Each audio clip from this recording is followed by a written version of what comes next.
Hindi po malayo na may kinalaman or alam na ito sa Sara Duterte ang nangyayaring ito or ang nangyaring ito sa DepEd. Siguro naman ay naalala natin lahat yung ghost employee naman dyan sa Davao City sa panahon ni Sara Duterte. Nothing new. Ito, sistema ng kaisipan ng mga Duterte, lalo na po ni Sara Duterte. Malaki to. 52 million almost went to ghost students in 12 private schools. Malala. Sigurado marami pa po ang madidiscover ng anomalya ng DepEd. Itong si bagong DepEd Secretary na si Senador Angara, Secretary Sani Angara. Sigurado marami pang mabubulgar, mauungkat, na baho. Ang laki nga daw ng kalat na iniwan ni Sara Duterte. Pero yun nga, confident itong si Sani Angara, Secretary Angara, na lahat ng yan ay maaayos niya. Kaya good job. Ilan?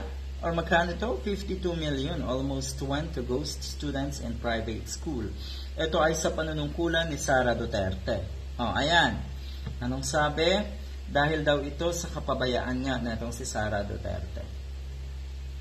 Pwedeng, pwede daw na alam ito ni Sara Duterte or pwede daw na ito ay inasa kasi niya sa kanyang mga subordinates ang mga ganitong klaseng trabaho kaya nalusutan na itong ghost employee. Pwedeng ganon.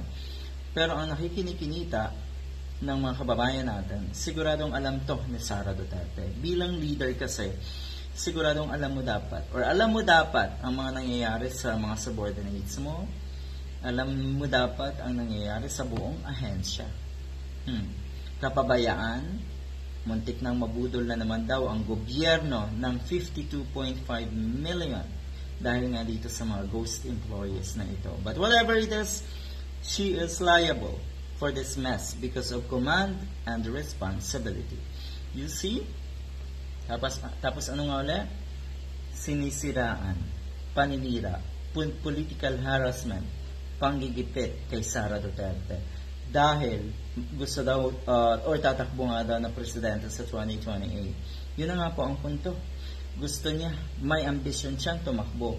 Kaya ngayon pa lang, kailangang busisiin na ang kanyang mga ginagawa. Ayan, nagkakabistuhan na.